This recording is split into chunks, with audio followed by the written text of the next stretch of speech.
Hello, everybody, and welcome to yet another Bittensor brief. Today, we're doing a video highlighting the bull case for Bittensor, its halving event, and how Bitcast, one of the subnets, is gearing up to raise awareness for the ecosystem. So we think the bull case for Bittensor is that Bittensor is the perfect synergy between the world's two most disruptive technologies, artificial intelligence on one hand and crypto on the other. Balaji has made the point that AI and crypto are sort of inverses of each other. AI provides unlimited abundance, in effect, whereas crypto provides digital scarcity. So it's sort of yin and yang. You kind of need both of those things in order to make to realize the potential of either one, right? So Bittensor took inspiration from and possibly improved upon the most powerful and disruptive technology ever created, Bitcoin. Now, Bittensor itself is made up of 100 startup companies called subnets, and they're all in competition with one another to contribute to the ecosystem and revolutionize all these industries as we know it. So owning the root token of the Bittensor ecosystem called TAO is sort of like holding an index fund made up of all of these startups. There's no VC lockups. It's a fair launch and it has a capped supply, just like Bitcoin of 21 million. All of the subnets inside of Bittensor, each one of them solves an individual problem. Now, some of these are AI, some are not. But many subnets work together. So it's sort of like this hive mind of optimized tools, something I call subnet stacking. Subnets using subnets using subnets. And all of them are feeding value back to the Bittensor ecosystem as a whole, and specifically back to the TAO token. So if any of these subnets do very well, value is continually driven from the subnets back into the TAO token. They are not disconnected. I'm not going to get into how that works, but just understand that dynamic is at play here. So very recently, Bittensor experienced its first halvening. So just like Bitcoin has halvenings, where every 4 years the block rewards are chopped in half, Bittensor has the same thing. So we just hit the 4-year mark on Bittensor's existence. So the amount of TAO rewards that the chain is kicking off with every block just got chopped in half. It was at 7,200 TAO per day. Now it's 3,600 TAO per day. And remember that just like Bitcoin, Bittensor has only 21 million coins total that will ever be emitted. So it's got the exact same tokenomics as Bitcoin. One of the key things that Bittensor inherited from Bitcoin, in addition to the 21 million cap, was a fair launch. So that meant that there was no VCs have tokens that are locked up. They didn't get like 10% or 50% or whatever, kind of pulled out of the system and set aside for them. When Bittensor launched, it was launched fairly, and even the founders had to mine for it, right? Just like when Bitcoin launched, even Satoshi had to mine Bitcoin in order to get Bitcoin. Now, he was there early. He was the first guy. So he tended to get a lot of Bitcoin by mining it early himself. Same thing is true in Bittensor. The founders mined Bittensor, but Satoshi managed to amass about 5% of the total supply of Bitcoin. The founders of Bittensor, as far as we can tell by looking at the wallets, no one entity owns more than 1% of the total supply. So it was more fairly launched even than Bitcoin. So Bittensor's fair launch has been an incredible thing. It's one of the very, very, very, very, very, very few tokens that have been fairly launched. But as a result, there is no marketing budget, right? So these other things like Solana that were backed by VCs came with a lot of, hundreds of millions of investment.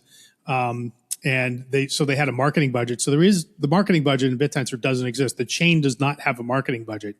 So this is the gap that Bitcast, the subnet, is set up to fill. Now, just like all things in Bittensor, when there's a problem, when there's a challenge to be solved, the solution usually in Bittensor is to create a subnet to solve that problem, to do useful work, to mine Bittensor for the solution. That's what Bitcast has done. So Bitcast has developed the infrastructure needed to onboard and support thousands of creators across YouTube. And now that those systems are in place, social media marketing for this subnet and for Bittensor in general is ready to accelerate. So in the short term, the mission for Bitcast is to expand the creator network to raise awareness and improve the understanding of Bittensor and its subnets. But the longer term mission is far bigger, right? It's to become a global marketing platform that any brand, any Web3 or Web2 brand can use to unlock the full potential of creator-led marketing. So let's talk for a minute about how Bitcast works. But to truly appreciate it, let's talk for another minute about how the world works right now without Bitcast, right? So creator marketing is incredibly powerful, right? Because you have people making YouTube videos like this one where the creator speaks in their own words, hopefully passionately, like hopefully I am about Bittensor, because I am passionate about it, and they explain something with understanding and passion that you just don't get out of a normal, dopey 30-second ad read, right? So you want to enable these creators. But in order to do that, if you're a brand, that means you have to you have to go out there, you have to find the creators, you have to negotiate deals with them, you have to, haggle over contracts and sign them. That takes a lot of time. And then after the creation is done, then you have to run around and check their YouTube, see how many views they got, see if they complied with the brief, right? Did they do it right?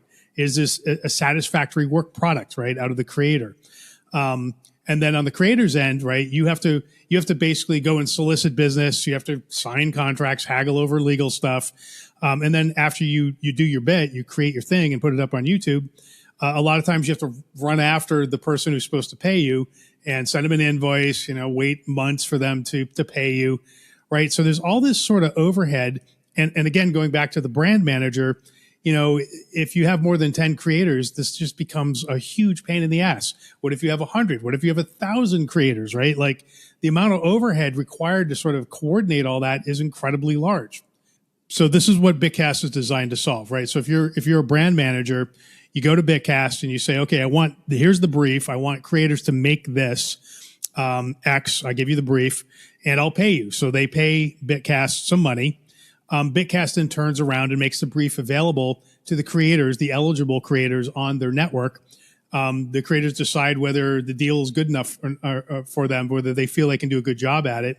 And if so, they take the brief like I'm doing right now. They make the video and then they post it. And then what happens is an AI comes along from Bitcast, checks the work that I did on YouTube, and the AI decides whether I complied with the brief correctly or not, right? So that eliminates the need for the brand manager to come running around and looking at the video. The AI already did it and said, oh, yeah, this person checked all the boxes. They did it right. As I get views, so I get paid based on how many views I get, right? So it's not only did I comply, what does my reach look like? What do my viewer counts look like? So the AI keeps track of all that. And as the campaign proceeds, as I accumulate views, periodically the Bittensor chain from the emissions of TAO converted into Bitcast subnet tokens pays me. So the chain pays me with its emissions exactly the same way Bitcoin miners are paid by the Bitcoin chain in Bitcoin, right? I get Bitcast subnet tokens as payment depending on how many views I got and whether I complied with the brief, right? So this is pretty great for the brand manager, right? They don't have to worry about paying me. It's great for me because I don't have to chase after them from an invoice. I get paid more or less in real time as people watch my video. Now, eventually, Bitcast will allow brands to launch campaign variants, so dedicated videos, ad reads, or integrated mentions. They'll be able to target specific niches on YouTube to best fit the brand advertising, so based on location or what crypto ecosystems the creators usually talk about. And they'll be able to operate across any language or region without borders, right? If you have AI involved, automatically providing translations, that could be incredibly valuable, right? You have one creator speaks their piece once, feeds it into YouTube, and then Bitcast takes care of translating it via AI into multiple languages. Now you've just extended your reach in multiple new dimensions that you could not do this before Bitcast and AI, right? Not to mention the fact that, the brand managers, how do they manage other languages, right? Without AI and without Bitcast, they would have to hire someone who knows those languages to check to see whether the YouTube video produced met the requirements of the brief. right? You just would have no other way of knowing unless you have a language speaker, right? So all these problems just go away, right? Like the amount of efficiency for just in, never mind Bittensor, but just as an ad network, the efficiencies that are baked into this creator platform of Bitcast, absolutely insane. So the solution to all these problems and how Bitcast can help Bittensor is it enables brands to work with hundreds of creators at a push of a button. So the brands pay only for the value delivered. The creators are rewarded based on the attention they generated, and it works across, eventually, all language and regions. So campaigns that once required multiple teams and weeks of coordination can be deployed in hours. No middlemen, no contracts, no negotiation, no fixed fees based on promises, no language barriers. For the creator, no chasing people down to get, invoices paid. This just cuts out a lot of garbage in the middle. It's huge. It's a huge efficiency force multiplier. Okay, so let's talk about the sustainable tokenomics of Bitcast. So Bitcast YouTube has been generating revenue since its inception, but up until now, the revenue being generated by Bitcast, right? So when the brand managers pay Bitcast to run a campaign, they pay revenue, and that revenue being generated has only partly covered the minor emissions being paid out to creators. So, the amount of money that Bitcast was making didn't cover what the chain was paying out in terms of emissions, right? So, you don't want that. You eventually want to at least equal or surpass in payments what the chain is paying out in emissions, right? So, Bitcast recently released upgrades to its ad rate and integrations features, which are specifically designed not only to offset the minor emissions, but to be profitable in comparison to them. One of the other things I really like about Bitcast is that it's developed one-click mining. So it's the first solution of its kind on Bittensor, and it's absolutely critical to onboarding thousands of creators across YouTube. So one of the problems with using Bittensor as a miner is that it's hard. You have to, you basically, it's like setting up a Bitcoin miner, right? You have to be technical. And that has been, so for something like a creator network on YouTube, you can't really expect YouTube creators to know, to have the technical acumen to set up a Bittensor miner, right? In addition to creating their YouTube videos. So Bitcast fixed this completely. So when they say one-click mining, they set up the miner for you. So when you're a creator, you sign up and they basically create the miner for you, and you just plug your YouTube into it, and boom, you're up and running within minutes. Furthermore, there's a referral program built into the mining so that anyone who refers a new miner, whether they're a creator or not, you can just be a referee, and somebody comes on board and becomes a miner, you get paid, right? So it's a referral code, and so this is a talent acquisition, referral program for Bitcast to recruit miners. So referral mining is going to be active very soon. So as I mentioned earlier, the first Bittensor halving has occurred. So if it goes the same way Bitcoin's first halving went, this will introduce a supply shock. There won't be as much TAO being sold. Yet theoretically, the demand for it will remain the same. With zero marketing budget, the ecosystem and the TAO universe has been thriving. And TAO prices remained, more or less stable over the course of the last year. Somewhere it's ranged between like $200 and $500 largely. And right at this moment, as I'm recording this, even Bitcoin is down. So it's sort of like the entire crypto ecosystem is not thriving at the moment, but it's also not crashing, right? It's also doing pretty well. Bitcoin is floating around 85K, something like that. And if you look at, if you just look at the graph, it's still exploding upwards on the long enough time frame. So we're fine. And our thesis is that Bittensor is sort of like Bitcoin in 2013, which also ranged between $150 and like $500-$600 before eventually sort of vaulting up to over $1,000 and then up to $10,000. So, and those events were correlated more or less with Bitcoin's first halving. So if Bittensor follows the same pattern, which it appears to be so far, we can theoretically expect to to see price increases much like Bitcoin did because of the halving. The halving should have that same sort of effect. So Bitcast is about to pour rocket fuel onto an already blazing fire. So remember, Bitcoin did not have a marketing department, whereas Bittensor does because it has subnets, and because it has subnets, something like Bitcast is possible, right? So it's yet another example of useful work and useful things being made inside the Bittensor ecosystem in a way that's very unique in all of crypto. So in addition to YouTube is where Bitcast first started. They've just now started to release similar products on X. So, the platform formerly known as Twitter. So there are briefs for tweets that they want you to put up on X, which if you are a miner, if you are a creator, you can now basically mine just by tweeting, which is amazing, right? So for someone like me, I have a much larger audience on X than I do on YouTube. So the more I can get rewarded for posting creator video content on X, the more excited I am about this particular product.